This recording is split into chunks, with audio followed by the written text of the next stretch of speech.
আনন্দলোক পত্রিকাতে সত্যজিৎ রায়ের পুত্র সন্দীপ রায় একটি সাক্ষাৎকার দিয়েছিলেন। সেখান থেকেই তার কথায় আপনাদের জানাচ্ছি।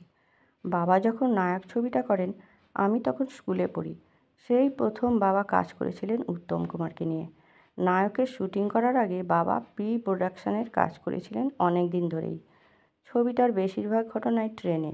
নায়ক যেহেতু ট্রেনের প্রচুর দৃশ্য, তাই ব্যাক প্রজেকশনেরও প্রচুর ব্যবহার ছিল ছবিটিতে। উত্তমবাবুর সঙ্গে কাজ করেও বাবা খুব আনন্দ পেয়েছিলেন। উত্তমবাবু অভিনয়ের ব্যাপারে বাবার নির্দেশ তো শুনতেনই, উপরন্তু নিজেও অনেক ভাবনা চিন্তা করেছিলেন। বাবা এর আগে উত্তমবাবুর প্রচুর ছবি দেখেছিলেন, আলাপও ছিল, ফলে তাঁর ম্যানারিজম উচ্চারণ খুব ভালোভাবে লক্ষ্য করেছিলেন। সেই জন্যই মনে হয় সংলাপ বলতে উত্তম কুমারের কোনো সমস্যা হয়নি। তিনি শুটিংয়ের সময় একবার বাবাকে বলেও ছিলেন, মানিকদা, আমার কিন্তু আপনার চিত্রনাট্যের ডায়লগ মুখস্থ করতে হয়নি, ওটা অটোমেটিক্যালি চলে এসেছে, মনে হচ্ছে আমি নিজেই কথা বলছি। অভিনেতা হিসাবে উত্তমবাবু ছিলেন খুবই পেশাদার, কিন্তু ব্যবহার আন্তরিক। বাবার প্রতি শ্রদ্ধাশীল ছিলেন। আর অভিনয়, নায়কের বেশিরভাগ দৃশ্যই এক টেকে তোলা, রিটেক করার বিশেষ প্রয়োজন হয়নি, প্রথম টেকেই ওকে হয়ে যেত। নায়কের শুটিংয়ের পরিবেশও ছিল চমৎকার। উত্তমবাবুর মধ্যে একটা বিশেষ ব্যাপার লক্ষ্য করেছিলাম। অনেক অভিনেতাই শুটিংয়ের সময় বাইরের লোক বিশেষ পছন্দ করেন না, বিশেষত রোমান্টিক দৃশ্য তো একেবারেই নয়, মনোসংযোগের অসুবিধা হয় তাদের। কিন্তু উত্তমবাবু ছিলেন একেবারে উল্টো। প্রথম জীবনে নাটক করতেন নিয়মিত, বোধহয় সেই অভ্যেস হয়ে গিয়েছিল। ফলে সেটে যত লোক থাকতো, আর সেই লোকজন যদি তার অন্ধভক্ত হতেন, তাহলে উত্তমবাবুর অভিনয় আরও খুলত। আমার মাসি পিসিরা ছিলেন উত্তম কুমার বলতে অজ্ঞান, কাজেই তাঁরা খুব ঘন ঘন নায়কের শুটিং দেখতে যেতেন, আর তার প্রভাব পড়ত অভিনয়ে। বিশেষত একটা দৃশ্যের শুটিং তো এখনও চোখে ভাসে, ওই যেখানে অরিন্দম টেবিল চাপড়ে বলছে, I go to the top, the top, the top. সামনে থেকে দেখেছিলাম, কি অনবদ্য অভিনয় করেছিলেন উত্তমবাবু। নায়ক কিন্তু প্রচুর স্মৃতি আছে আমার। NT1 স্টুডিওতে ওই টাকায় তলিয়ে যাবার দৃশ্যে শুটিং হবে। বিশাল সেট পড়েছে, প্রচুর টাকা ছাপানো হয়েছে। সেই ছাপানো টাকা দিয়ে সেট ভরানো হয়েছে। ওই সেটের পাশেই ছিল উত্তমবাবুর মেকআপ রুম।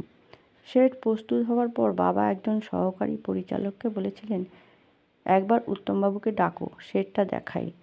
উত্তমবাবু তো সেটে ঢুকেই হতবাক। চারিদিকে রাশি রাশি টাকা ছড়িয়ে। সেই ছড়ানো টাকার দিকে তাকিয়ে উত্তমবাবু প্রথমেই বললেন, কি থ্রিলিং লাগছে মানিকদা। তবে নায়কের শুটিংয়ের গোড়ার দিকে একটা ঘটনা ঘটেছিল। সেই ঘটনার জন্য উত্তমবাবু ঠিক প্রস্তুত ছিলেন না। ছবির প্রথম দিকের কাজ হয় আলিপুরের এক বাড়িতে। সেখানে অরিন্দমের বাড়ির সেট পড়েছিল। ওই বাড়ির একটা ঘর ঠিক করা হয়েছিল উত্তমবাবু এবং অন্য শিল্পীদের মেকআপের জন্য। বাবা মেকআপ আর্টিস্ট অনন্ত দাসকে বলেও ছিলেন, উত্তম এলে বলো ওর কোনো মেকআপ হবে না, আমি কোনো মেকআপ চাই না। অনন্ত কাকু তো মাথা নেড়ে চলে গেলেন। তারপর সুব্রত মিত্র লাইটিং করছেন। এমন সময় অনন্ত কাকু এসে আমতা আমতা করে বললেন, মানিকদা, উত্তমবাবু এসেছেন এবং উনি মেকআপ চেয়ারে বসে পড়েছেন।